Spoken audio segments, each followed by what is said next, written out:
Weche mag pi oula wadhiane e gwenge ma Kisumu. Riwruok ma ok mar piny owacho mong'ere kaka Independent Medical Legal Unit IMLU obago romo mar dhialo joma mine kaachiel kod joked ratich oganda e boma ma Kisumu.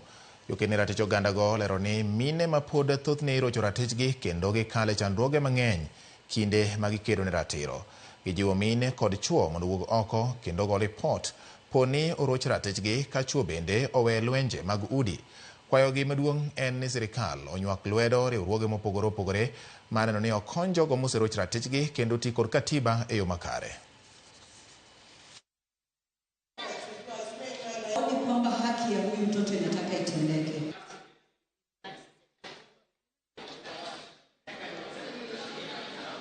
Gima agombo ni mondo sirikal otim, jogo manosekale chandruogegi onego gin be gi consider gi giwewe gi ne NGOs kata organizations mabirogi to gin bende gingi nikech magi citizens ma Kenya, gin taxpayers, onego bed ni ging'iyo ngimagi, ging'iyo ni to jogi ene gisekalo kata Nyasaye okonyogi ok githo, gibet mangima, wanyalo timo ne ginang'o, gimigie kata pesa moro gilok go ohala kata gikonygie gin be gimed improve these people's mental health. Our constitution has to be safeguarded.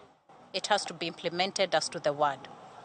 A lot of times, the only way we, and especially communities, can express themselves is through spaces like the freedom of assembly, freedom of expression. The young people find it very safe, used to find it safe to express themselves through social media. That space is being threatened now.